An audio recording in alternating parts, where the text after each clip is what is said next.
Hello, everyone. All right. Now, Asante is connected now. Can you hear us? Can you see us, Asante? I can hear you. Can you hear me? Yes, I can hear you. Shall we start straight away? Absolutely. Yeah, let's get into it. Thank you for everyone for joining. I can see a couple of people already. Lovely to see you. Yeah, he will keep on joining. So do keep on joining. Say hi to us. Hello, Arno.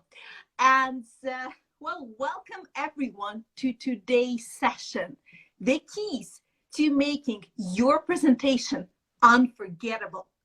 My name is Diana Robertson, and I'm the founder of Skillsme Academy. Skillsme Academy is there to help talented, smart individuals just like yourselves to get more out of life through communication skills, because you could have all the smarts, all the qualifications, but the thing is, if you can't communicate things properly, then it's possible that people won't even see that talent, and we're here to help you with that.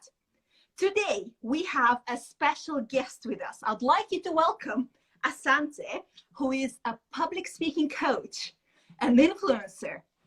And Asante is specialized in helping people, not in interpersonal communications like we do at Skillsme, but in delivering their messages on the stage with power. So he is dedicated to make people be the best version of themselves when it comes to presenting. Hello, Asante. How are you doing today?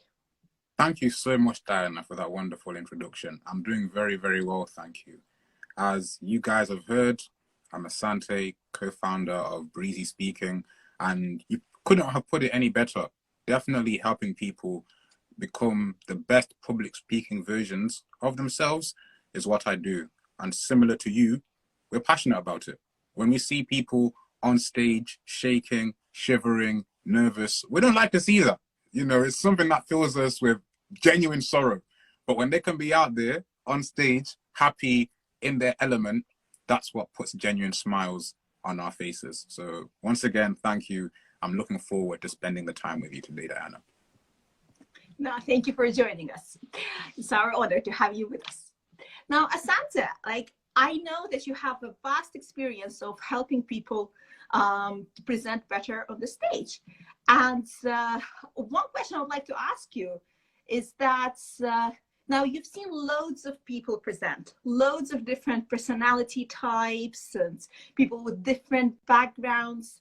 Now, in your opinion, what are the 3 most common mistakes that you see people keep on doing every time they present? One of the first mistake, I have to say this, it's not something that you can easily see or detect, but it's something that people have told me, and it's being afraid of what other people think. That's a huge mistake, because when you're afraid of what other people think, it distracts you from what you actually want to do. And the thing is, it's something that we can so easily fall into because we're very, very self-conscious. We want to look good. We want to make sure we're not making mistakes. We want to make sure that as we're speaking, we're enunciating our words correctly. We're not stuttering, and we're being very articulate. So of course, we want to make sure that we are very presentable. But there's such a thing as going too far. You know, you start thinking, hold on, what are they thinking about me? If I mess up, what are they going to think about me? If I don't say the correct thing, are they going to think I'm not a confident speaker anymore? And then we just overwhelm ourselves with what other people might be thinking. But you know what? People, half the time, aren't even thinking those things. They're not. They're just not. They're just busy listening to the information, and we're just really lying to ourselves. So that's definitely, I'd say, number one of the mistakes, just being overly concerned with what people think. Yeah, obviously care about what you're doing, but don't care to the extent where it cripples you. Because yeah, once you're crippled, you're going to be shaking on stage, unable to speak, voice wavering. So that's definitely one of the number 1 mistakes. There are 2 more. However, I feel like I want to give you an opportunity to comment on that one before I say the other 2. Oh, thank you for that, Asante. Actually, yeah, I do have a comment for that one. The thing is, that's actually a very similar thing that we notice also when it comes to interpersonal communication. So for example, we have somebody who wants to talk to their boss about a promotion, and then they keep on thinking in their head, oh my God, what would their reaction be? What would my boss think of me? Will something bad happen to me if I ask for this? But the thing is, you can think of all of these things, but the thing is, when it comes to actually speaking, our brains can only focus properly on one thing. So when you start switching between these different thoughts, like first what you're saying, then what will people think, then what you're saying, this is exactly what happens, just like you mentioned, like with hands start shaking, maybe the voice starts to crumble, and whatever that things start to go wrong, and people don't get the results they wanted. And although it might sound like a very hard advice to just focus on what you're saying, that's actually the only thing you should be doing when you actually come to the to this speaking moment. Before that, think all you want, but when you're speaking, stop thinking. Just focus on one thing, and you'll do much, much better at it. What do you think? Yeah, I completely agree. The brain is such a powerful tool, and the more focused we are on one particular thing, the higher the chances of us executing that task perfectly. So that's definitely one of my number one mistakes, thinking too much about what other people think. Mistake number two is not being passionate about the subject. That's like walking in to a sword fight and you've got a pencil. I got the saying wrong. It's like walking into a gunfight and you've got a knife. That's the correct saying. Like, if you're not passionate about what you're doing, you've already lost before you've begun. You and me are here on this live because we are both passionate about public speaking and we can have a conversation about it. But just imagine if we had to have a discussion about this hairbrush. You know, I can only pretend to be interested so much. And yeah, I like the brush. It combs my hair, but I'm not passionate about this. And you guys will be able to tell that, you know what, this guy's speaking about something that he's not truly passionate about. Big mistake. People often fall into it when, you know, sometimes they volunteer to give presentations about topics they're not really passionate about. Or maybe they just want to give a presentation because nobody else will. And it's obvious when people do that, you know, people go, you know what, you don't really care about that. I can tell that you're just doing this because you have to. But if you are truly passionate about something, the energy is contagious. People watching you are gonna know for sure that, wow, the person speaking, they really, really, really love what they're doing. So that's mistake number two, not having passion for whatever subject you're speaking about. Nice, makes sense. But then this is a tricky one, though. I mean, because how would you avoid not speaking of subjects that, you know, you're not passionate about? To say you need to give a presentation at work or something, that might be tricky for some people. That's a great question. And what I have done in the past is, normally what a lack of passion illustrates is a lack of knowledge. So the more you know about something, the more passionate you are about something. In school, when the teachers try to tell me about atoms and neutrons in physics, I didn't care because I didn't really understand it that deeply. But then later on, I went away, did my own research, and I was like, this is actually interesting. I actually care about this. So the next month when I went into school, because I knew more, I was more passionate. So what do you do if you're in a situation where you have to give a speech about something you are not passionate about? Do your own research. Go and read up on the topic. It's highly likely that you will find something in there that just gives you a kick. Regardless of the topic, you know, the human brain really, really wants to be engaged. It wants to be interesting. And if you go and watch videos, if you go and read stuff, you'll find stuff there that's really, really awesome. And yeah, if you're not passionate about something, it may just mean you barely know enough about it to be passionate. This is a great thought, actually, because I mean, a lot of people struggle and say like, oh, well, I'm not passionate about my work altogether. Let's see what you want me to do. But I think that is an incredible advice, Asante. Just as long as you know more about a topic, that automatically makes you care a bit more about it and be more passionate about it. That gives you the energy to present. I love this. Waiting for the third common mistake then, because these No were worries. good. Mistake number 3, not practicing. Not practicing. And it's amazing how many people think that the most amazing public speakers don't practice. It's a lie. Barack Obama practices. Even the best comedians, Kevin Hart or whoever else it is that you can think of, these guys practice. They might look like naturals, but the only reason they look like naturals is because they have practiced. You know, the more you do something, the more it becomes like second nature. When you look at those musicians playing songs and it looks like they can just do that, that's because they have practiced to be able to do it as though it was just part of their natural human beings. So definitely not practicing is a huge mistake. People write a script, and then they go on stage thinking that, you know, they can wing it or that they're going to be able to think of the right thing to say in the spur of the moment. No, the audience will know. The audience will know. And it hasn't got to be the whole thing. You can just practice the introduction, because someone here is asking, Dorena B, is there such a thing as too much practicing? Yes, there is. If you practice to the extent where you are now sick of your content, then yeah, of course, because you ever heard the saying, familiarity breeds contempt, which it can. If you're just practicing,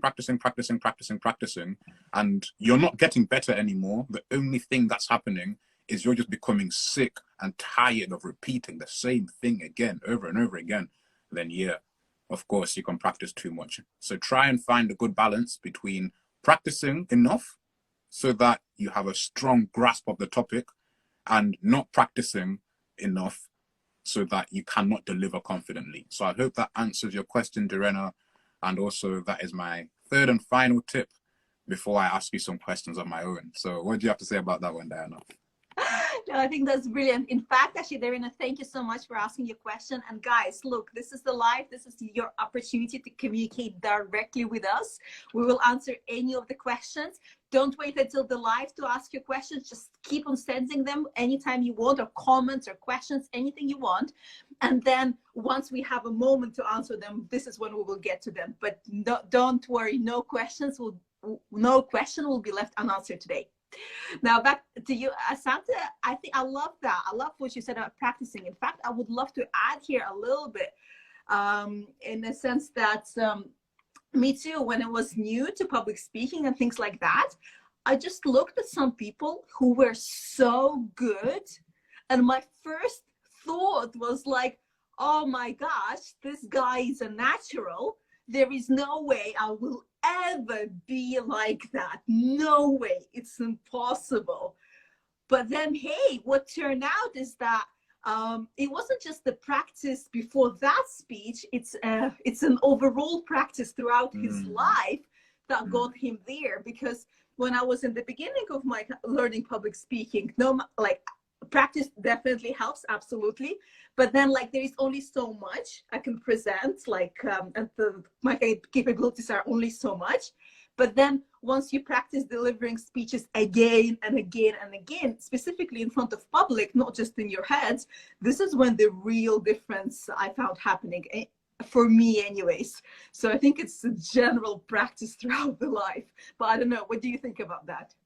I think that's just 100% correct. You hit the nail on the head, because you can practice the same speech 100 times and deliver it well.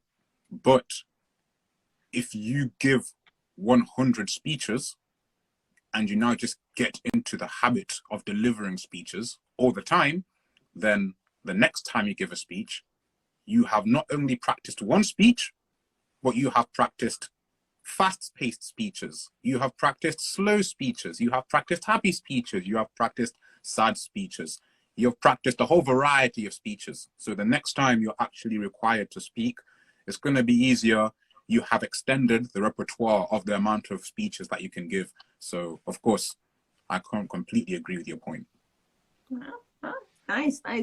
So far, you gave us so far the 3 biggest mistakes, and they were. Yeah. Let's just summarize it for people, especially those who missed us earlier. The first biggest mistake? I'm going to start with mistake number 2, because right now that's the one that I can remember. So I know this is a weird order, but mistake number 2 was speaking about something you're not passionate about. Mistake number 3 was not practicing. And mistake number 1 was what? The most important mistake. How could I forget the most important mistake? It was about thinking too much. It was about thinking too much. That's the focusing. one. Thinking too much. My brain was clogged there. Thinking too much. What is it? That's mistake number 1. Thinking too much. Nice. Yes. No, thank you for that. I'm going to now ask you a question, if that's okay, because sure. I know that you've just asked me a question. So you specialize in storytelling. That's what you do. And stories are such an important part of speeches, because you can't just tell a speech with just theory. Stories are what I believe carry a speech, and that is what you specialize in. So what would you say to those people who think to themselves, I have no stories to tell. I don't have any anecdotes. I don't have any personal experiences. Nothing happens to me that's worth speaking about. How can I get inspiration for stories? What would you say to individuals like this? That is a very common question. Actually, you won't believe it. Like the people who join our course on storytelling, for example, they learn to tell the most fantastic stories. And then at the end of the course, they come to me, okay, Diana, so like, I learned how to tell a beautiful story, but like, I'm not an interesting person. I'm a boring person. Like, I don't know what to tell. Like, I don't know how to entertain people. Like, how do you get all your stories? And the thing is, it's just such a common thing where people think, oh, I've got nothing to share, which is such a just misleading thought. Because the thing is, what is a story? A story is when you share about a certain event that happened. Now, I could tell you a story about how I went earlier to a supermarket. That's already a story. It might be not the most exciting of stories, but it's already a story. So it's important for us to understand that all our life is basically stories. Everything that happens to us, every single event could be made into a story. Now, if you want to have an interesting story, then my tip number 1 is to find an event where something didn't go as expected. Maybe something that went wrong. Let's say when you're sharing your travel stories with your friends. Now, you might notice that there are 2 types of people who share travel stories. One type, when they start telling you like a drama story, something that happened to them. And when you listen to them, you're like, oh my God, this is so interesting. How did they come out of that difficult situation? And then you get the second type of person where they come and just share with you, oh, we ate here are some photos, nice food. Oh, and also we traveled to this city. Oh, and also we did this and that. And by the end of it, you're thinking, oh my gosh, just, I love you dearly, but this is really, really boring. And the number 1 reason is the focus of the storyteller. If you just share various events where nothing unusual happened, probably it's going to be more boring. But when something went slightly wrong, this is what you can make into a really interesting story. And the thing is, yeah, and the thing is, in our life, things go wrong all the time. So it's not like you have plenty of stories to share. All you need to do is just to fix, oh, this didn't go right. I could make that into a story. Or like, I was late for the flight. That could be a story to tell, if that makes sense. Absolutely, it makes sense. And the thing is, with what you've just said, the specific things that you've mentioned, they have one thing in common. And that thing is they evoke emotion. Missing a flight evokes emotion. You know, failing at something evokes emotion. Having an accident evokes emotion. And a key component of any story is I have to have emotion evoked within me. If emotion isn't evoked within me, I'm just going to be sat there like, oh man, these are just words. These are just paragraphs. These are just sentences. But you have basically said, okay, here's a story. If you want to add beauty, if you want to have color, if you want to add the extra kick to your story, add things and events that evoke emotion. That's a great answer. Thank you, Diana. Yeah, absolutely. I totally agree with you. Yeah, spot on. Asante, I mean, I know that you are really interested and you know a lot about the way TED speakers present, TED and TEDx speakers. And in fact, one of the key components there is that they use stories. But my general question to you regarding all these TED speeches that you watched and analyzed, how do you think what we, just normal people who don't present at TED, what can we learn from TED speakers to make our presentations also unforgettable, just like theirs are? One of the key things that I learned from going through the book and having watched TED speeches myself is that they have developed a way to make a topic that you typically regard as being boring entertaining. And it's fascinating how they've done this. I've seen TED speeches about the most weirdest of topics. And I've been thinking to myself, how on earth has this person managed to make this exciting?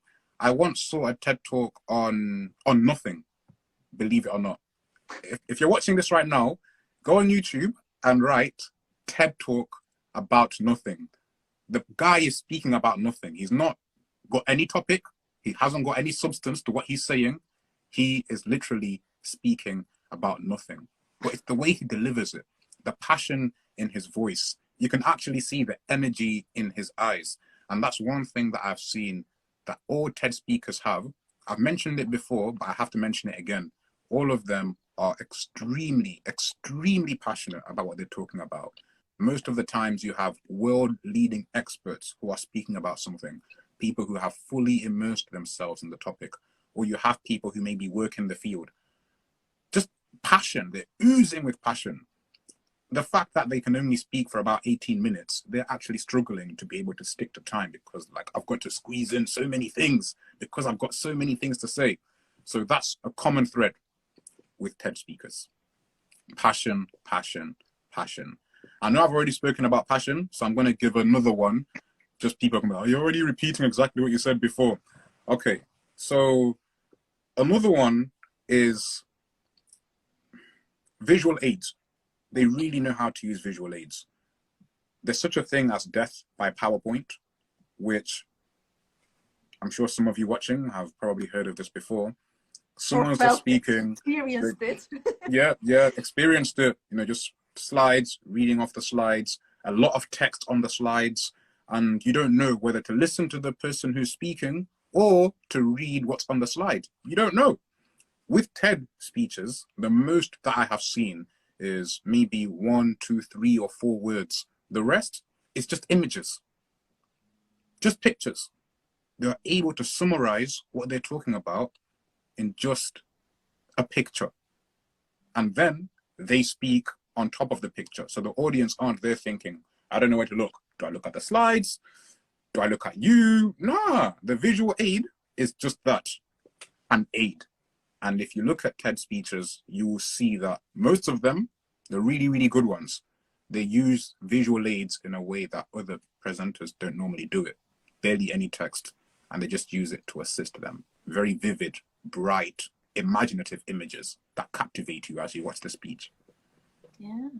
Well, to be honest, I mean, I saw a lot of people, what they do is that they create slides and then they have kind of bullet points there, sometimes quite long bullet points, and then they end up using the slides as their notes to deliver the presentation, so they themselves read from the slides. I'm guessing that's a big no-no in the world of great presenting, isn't it? Oh, yeah. It is. Just before we continue, just want to say hello to everybody who's joined. Dada Lights, just some random shout outs here. Good to see you. Everybody who's spreading the love, we appreciate it. If you have any questions, please do ask. It's lovely to see you guys. Absolutely. In fact, I mean, you could ask questions about something we covered just now, or just general questions about giving unforgettable presentations. Any issues that you're facing right now that you want to solve, this is your chance to get direct advice from Asante here live with us. Absolutely. Is it okay if I ask you a question as well now? Yeah, go for it. Okay, so the question that I had is, I've listened to different kinds of people tell stories. Mm. Some stories have been really, really exciting, really, really engaging, and other stories have been boring and they've been really flat. So from your point of view, what is the difference between these really exciting, really engaging stories and these really flat and really boring stories? What is the critical difference? All right, there are a few things in the difference between a good storyteller and, let's say, a boring storyteller. For me, I will slightly repeat myself here. One of the biggest things in the theory of storytelling is to have a conflict inside the story. It's absolutely vital. So you know how you might have heard that bad news spreads better than good news. That's why so many articles and so this news that we watch daily, they're normally about bad things that happen or wrong things that happened. And sometimes you might feel like, oh my gosh, why is this world so negative? Why can't they just share some good news? But the thing is, it comes back to our nature as human beings. If something goes wrong, this brings our attention. That makes us interested in, okay, something went wrong, what's next? And that's one, I would say that's the number one way of keeping your stories engaging. I'm not saying they should be negative, not at all. They don't have to. They could be amazing, powerful, inspirational speeches.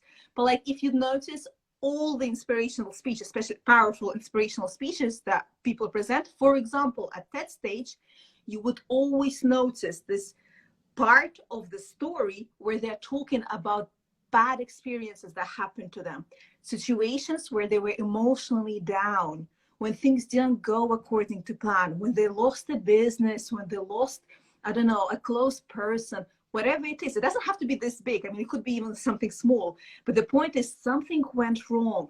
And then they go and tell you what happened next. If it's an inspirational speech, normally they have a happy end. And that's how they come back from the story and make you feel good after all. So I would say my number one advice is to make sure you have some sort of problem in a story. And the story is basically centered around that problem. If that makes sense. Asante, what do you think of something of this approach? That absolutely makes sense, because a story is not just a sequence of chronological events. Otherwise, that would just be a diary. Absolutely. Like what you said, a story involves resolution of a problem. And even in movies, when we see it, the only reason that we're hooked is because, oh, look, the Avengers are going to fight a bad guy. And the bad guy looks like he's going to win. What are the Avengers going to do? And then the Avengers just come, all guns blazing, and they win. And we love that. And the thing is, we know exactly what's going to happen. Every single time we know, okay, cool, there's going to be a bad guy, there's going to be a villain, the good guys are going to do something to the bad guy, and they're going to live happily ever after. We've had that drilled into our system. Everybody who's going to watch a film can already foresee what's going to happen. But our brains are so hardwired to be able to like things like that, that even though we know what's going to happen, we still want to watch it again and again. Some of us even watch the same movie again and again and again. You know what? I'm guilty of this myself. I'm not going to lie. I've seen the Godfather, I'm saying 15, 20 times. And it's just a testament to the fact that there has to be a problem. There has to be a resolution. And I'm glad you said that you were not encouraging people to just give negative stories. And hopefully you guys are not going to go and start writing assassination, horror, murder stories or rape stories. No. That's No. No, the idea is just to have in your story something that's going down emotionally, and then you come out to it. That's a beautiful story. Now we're getting some questions here. Some of them I'm seeing only on my end, but Asante, there was a question about how do I get passionate for a school speech, which I found brilliant. Would you mind answering that? From Ross. Hi, Ross. Okay, how do I get passionate for a school speech? Thank you, Ross. I mentioned this briefly, but I think I'm going to re-emphasize for school topics. The reason that a lot of us lack passion is because we lack the sufficient knowledge about a particular topic. So let's say you've been given photosynthesis to present at school, or maybe differential equations or statistics, a boring topic, statistics. You can find out some interesting applications of statistics. Did you know that with a knowledge of statistics, you could increase your odds at winning a lot of money at a casino? Look at that. Already, you've already set the stage for what statistics is going to be about. And, you know, it might typically be a boring topic, but after that, because you've set the stage for what statistics can do, then not only are you more interested, but the people who are listening are going to be more interested as well, because they're thinking, oh, there is something out there that can help me increase the odds of winning at a casino. What is this? Tell me. And there you go. Statistics, you've already got wonderful context. So that's number one, tip number one. Make sure you've actually researched the topic. And tip number two, in addition to researching the topic, don't try and give the presentation like immediately, because normally we can be overwhelmed. Oh, I have to give a presentation about a boring topic. We get scared. But, you know, be calm. Take some deep breaths. Like, okay, I've been given a really, really hard topic right now. My natural reaction is to panic and think, oh, boring. But time is the healer of all wounds. Just letting it mull over. Relax. It's not that bad. Other people have done it before you. You're not the first person to do it. Maybe go and watch other people who have presented the same topic and have managed to make it passionate. And, you know, just using those tips, even a full presentation, a school presentation, you can make it exciting. Absolutely. Thank you for that advice, Asante. We got another question here from Ross. Were you always good at public speaking? Now, I don't know to whom Ross directed that question. I guess we could answer it together. Go on, take it. Yeah, go ahead. I've just gone. I feel like, you know, you should take this one. All right. Well, I mean, Ross, if you wanted to hear from Asante, do let us know. So he answers as well. In the meantime, in my case, no, hell no. And I want to say no again, because look, I never imagined myself even presenting on a live. I'm serious. Like I mean, right now, I'm invited to some conferences. I'm invited to speak on the radio and things like this. Take me 5 years ago, maybe 7 years ago, that would not even come to my mind. And in fact, if I was invited to speak on a cool radio show, I would decline that because I would be so scared of going and speaking in public. That's exactly who I was before. And so just to give you an example, like my first my first public speaking experience. So it was at university, and there we were given a task to present about some bad guys in finance. And the thing is, it had to be a presentation, but nobody even scored us on the way we're going to present it. All they were going to score us is the knowledge that we find and fit into that 5-minute presentation. Now, all of my teammates were like, no, we're not presenting. No, we're not presenting. So I was like, okay, it looks like I'll have to. But then I thought, it shouldn't be so bad because they're not scoring us on the way we present. So what I'm going to do is I'm going to have my notes. And worst case, if I forget something, I will just read from my notes. Should go fine, right? I mean, it's only about the knowledge. It's not about how I present. Well, guess what? I come to the stage. I see 200 eyes or pairs of eyes looking at me. Honestly, most of them were not even looking. They were mostly students who couldn't care less about my presentation. They were only thinking of their own. But when I was at the stage, I felt like, oh my God, everybody's looking at me. Everybody's thinking about me and is just judging me. Then I see the teacher who's making notes. Everything I do, he's making notes. And I'm like, I was about to start. And what happened is my knees started to shake. I never felt that in my life. My knees never shook before. They started shaking on that stage. Everybody could see that. I'm even more concerned because of that. I'm like, oh my God, people must see my knees right now. Of course, they were all looking. And then the next thing that happened is that my face went red. After that, my hands started to shake. And when I started to introduce our team and things like that, my voice disappeared. And I was like, seriously? And you know, that moment, even though it took like a couple of seconds, it felt to me like an hour has passed while I was there. And it was just such a moment of shame. But then I was like, no, Diana, calm down. It's going to be fine. I've got my notes. All I need to do is to read from the notes. And guess what? Remember I told you my hands were shaking? I couldn't read the bloody notes because my hands were shaking. I couldn't see the words at all. Thankfully, I was super, super lucky. There was this stand, you know, the stand from which the lecturers read things and put papers on. So I just went to that stand, just put my paper, my hair was untied. So it just covered my face entirely. Nobody could see me, literally. And I just stayed this next 5 minutes just reading like this, not looking at anyone. I hope that answered your question. No, I wasn't never a good presenter before, but it's something that I learned through my life. That sounds like pure trauma. I mean, to have your hand shaking so much that you can't even read what's on it. Yeah, so guys, note to self, in case your hands ever shake, make sure there is a solid object next to you just in case. Asante, what about your experience? Do you have any bad experiences in your life when it came to presenting?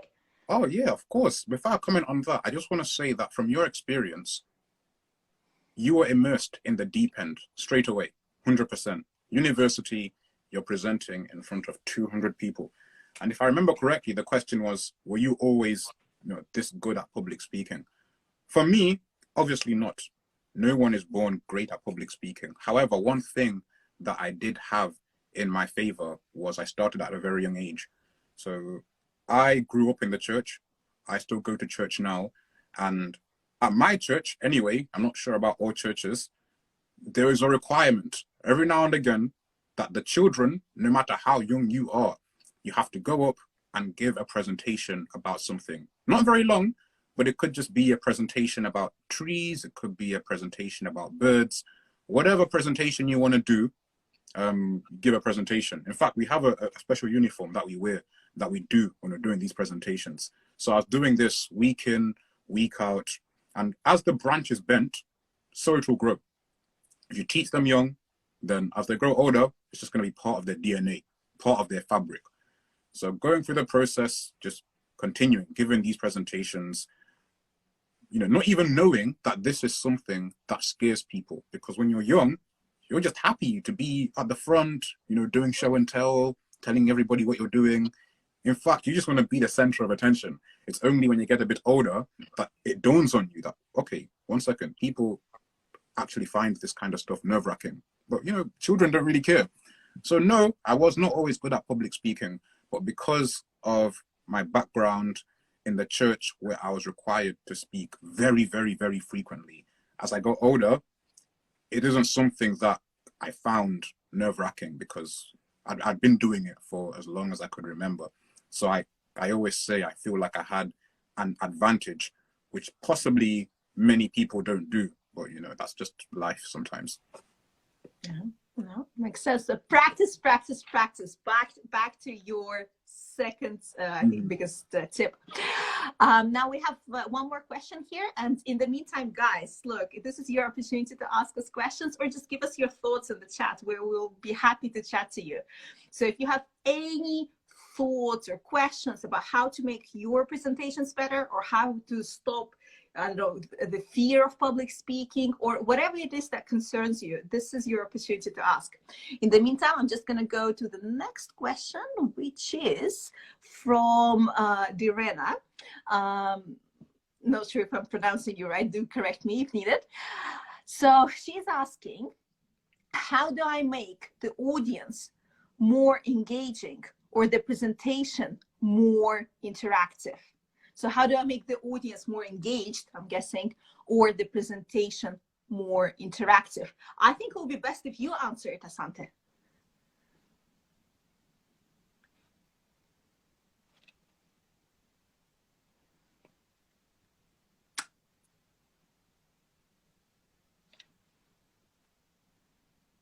Oh, it looks like Asante disconnected from us, but he is about to reconnect, as I can see. In the meantime, we're waiting for more questions. Or in that case, I think I'm going to take this question and answer it. Oh, here we go. I'm back. I'm back. Yes. I'm back. Sorry about that. No worries. The question was, how do I keep the audience engaged? And how do I make my presentation more engaging? It depends on who the audience is. Yeah. Interactive. So if it's like, I'm guessing no one here is presenting to children, but if it is children, you have to be lively. And maybe you may have to be more lively than you're comfortable being. So whenever I'm required to give a presentation to children, I'm like, filled with life. Hi guys, how you doing? Today, I'm going to talk to you about my best friend, Paddy the Bear. Have you ever heard about, just that kind of atmosphere there? Because you're talking to children. And because it's children, that's what they require to keep them engaged. They have very, very short attention spans. If you're speaking to people who are a little bit older, sometimes what engages them isn't, bells and whistles and, loud voices, but it's rather the content of what you're saying. Like, is your content intriguing? Does your content, stimulate curiosity? And this is something that you can practice on people. If you're talking to maybe your friends, you can just say, you know what, try and listen to this for 2 minutes and tell me if it retains your interest. Or tell me if you get bored. Then you do your 2-minute spiel. If you can see that they're drifting or they're just very blunt and they don't even let you finish because they're bored, then you know that you haven't been captivating enough and you probably have to increase the level of curiosity in the people who are listening to you. So that's what I would do. With young people, just be lively, be exciting. As you get older, it's more to do with the content. Are you stimulating curiosity? Are you saying things that are going to want people to want to hear more? And if you are, then that's how you're going to keep them engaged. And what about you? What's your take on that question? How do you keep the audience engaged? I think I really liked your answer because, I talk to a lot of people who go to public speaking courses of different kinds, and very often it seems like a lot of public speaking courses focus on the delivery. And don't get me wrong, delivery is really important. And there are a lot of elements to a great delivery to a speech, starting from voice, finishing with your body gestures and things like that. But what I noticed also just through my life, and maybe you notice that as well, when you listen to people on stage and outside of the stage, you could have a very calm person delivering things very calmly and without any excessive special ways of a delivery or special voice tricks or anything like that, and yet you still want to listen to them. And if you know people like that, regardless on the stage or off stage, then it must be that it's what they're saying rather than how they're saying.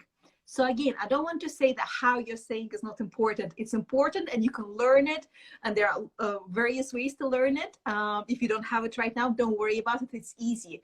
But actually what's hard and more important, in my opinion, and I totally agree with you also, Asante, is that what exactly are you saying?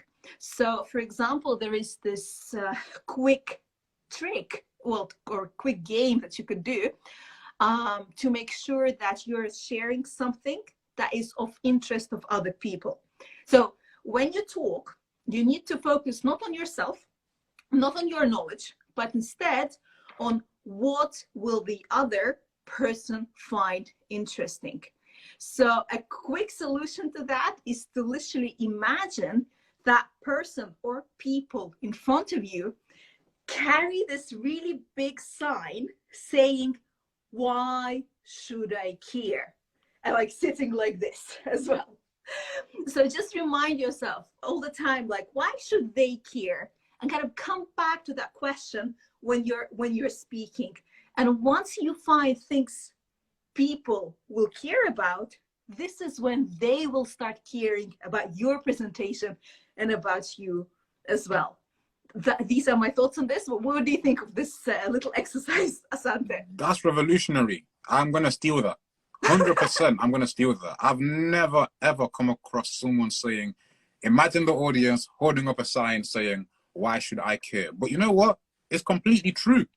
Because if we actually did see that, we would make sure, okay, one of two things would happen. Either would crumble, or number two, would be like, oh, okay, I got a man up here. Let me tell you why I care. And you're going to speak, and you're going to even enunciate your sentences in a particular way to make sure that the people listening 100% care. Great answer. Great answer. Thank you. I'm just going to answer one more question here from the chat, a quick one. What's your goal of socializing from plot 5 to 8? Well, point of socializing. Well, I would say point of socializing is to achieve certain results.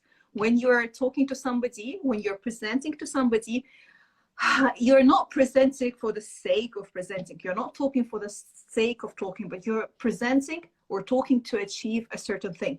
This thing could be to entertain the person. It could be to motivate them. It could to change their opinion. Whatever your purpose is, just always keep that in mind to have only purposeful socializing.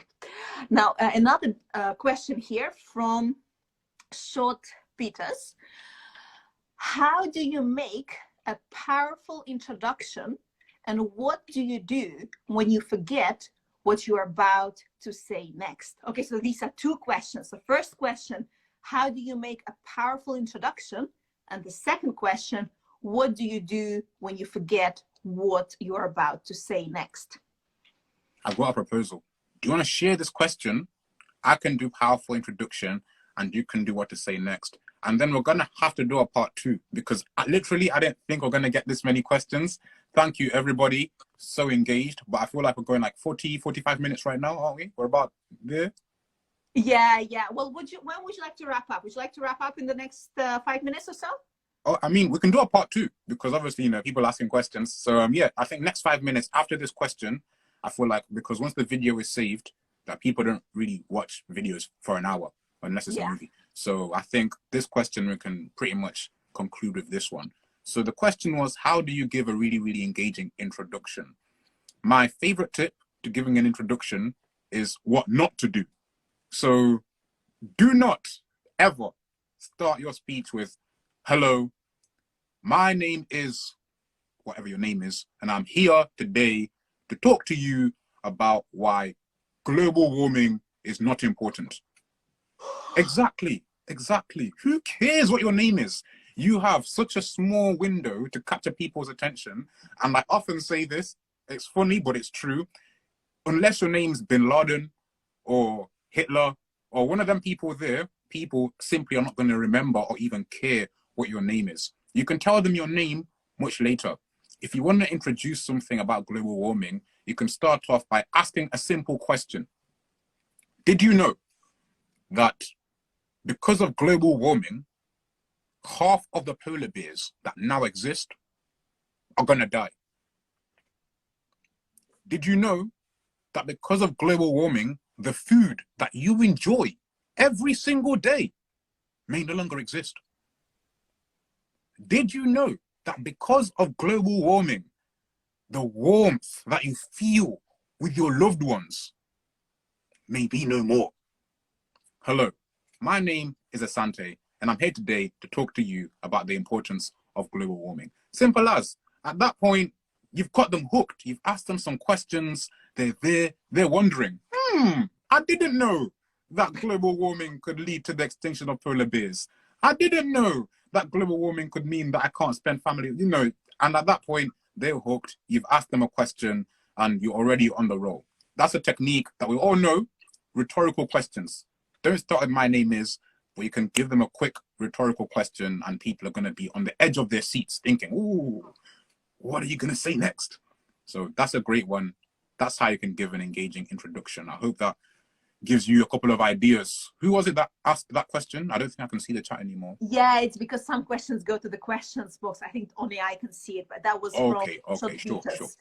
But yeah, no, I think that was wonderful, absolutely wonderful.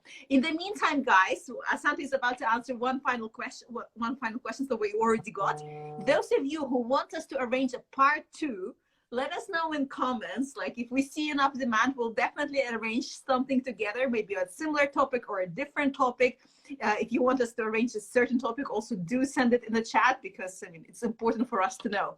And in the meantime, we're going back to the last question, which was, what do you do when you forget when you're about to say next? It's a big word. Take it away. You want me? All right, okay.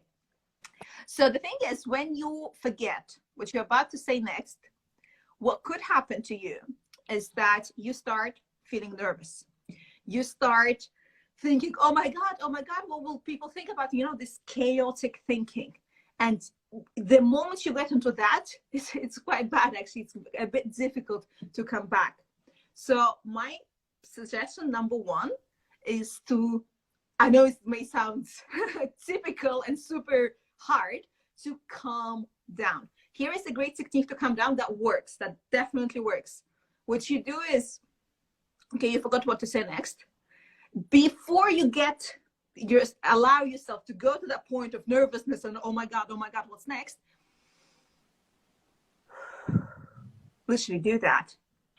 It's absolutely allowed for speakers to make deep breaths and pauses on the stage. Some people, very often, actually professional presenters, do that all the time. And what's interesting is that their audience never even knows that that pause wasn't planned. Very often, they think that, oh, it was supposed to be there. Like, now it's the next part. We're going there. So my tip number 1, step number 1, breathe in, breathe out, but deeply, really deeply, to make sure that you have calmed your nerves, so you didn't allow yourself to panic. Now that we avoided panic, our focus is back. And now just try to remember, okay, what was the goal of your presentation? What are the main points of your presentation? If it happens to you a lot that you forget what to say on the stage, there is nothing wrong in bringing a small notebook with you. But then here, I would kindly advise not to write your whole speech there.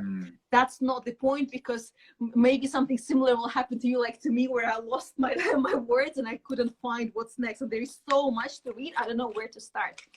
Best way to organize your notes is to have just main bullet points in the correct order.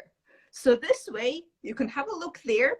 Okay, we covered point number 3. Okay, point number 4. And now you remember. Now you're calm. Now you can remember what to go about next. I hope that answers your question. What do you think of this answer, Asante? Absolutely, Dad. Taking a deep breath and being able to do it in a way that is so seamless through your speech not only shows confidence, because you're not afraid to stop talking, and there's nothing wrong with pausing whatsoever, just like I'm pausing now, but it also actually calms you down. So absolutely fantastic response. Thank you. All right, well, I think let's wrap it up at this point. Thank you so much, guys, for joining us. Thank you for all of your questions. It was a pleasure to chat with you guys. Thank you so much to Asante for joining us as a speaker today. Asante, any final words to people who joined us today? Yeah, of course. I've spoken about passion a lot, but I think one thing that is even higher than passion is just make sure you guys are actually happy with what you're doing. There's so many times where, not just in public speaking, but people do things because they have to, or they do things because there's nothing else to do. And that always leaves a nasty, nasty mark on whatever it is. If you're really unhappy about something that you like public speaking or storytelling or even performing, at that point, you're just, you're not doing yourself any favors, and you're not doing any favors for the people who are in front of you or who are with you. So yeah, be passionate, practice, but at the end of the day, be happy, be happy about whatever it is you're doing. So yeah, that's what I'll say.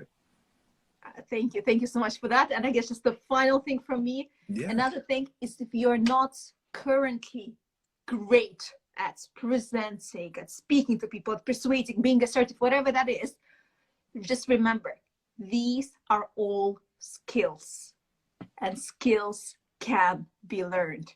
When you were born, you didn't know how to ride a bike. If you invested some time in it, now you know. When you were born, you didn't know how to drive a car. If you invested some time in it, now you can. When you were born, maybe you didn't know how to sound assertive or how to give amazing presentations or how to tell beautiful stories. If you invest some time in it, you will be able to. I can absolutely guarantee to you. My personal experience tells me that. Asante's experience tells me that, and all our students' experience tells us that. So make sure that just never give up. You can do anything. You can be anything you want to be. Just take some practice. That's all. On this note, I would like to end this beautiful live, and please don't forget to subscribe to both Skillsme and to BreeziSpeaking. This way you'll find out about all our upcoming events and all upcoming lives. I see a lot of people ask for part 2. Asante, what do you think? We have to make it happen. Let's give the people what they want. Thank you so much for having me. Honestly, it's been a pleasure. You've been great. Thank you. And I wish you all the best and success too. And looking forward to seeing you in a part 2. All right. Bye-bye, everyone. Take care. Bye-bye.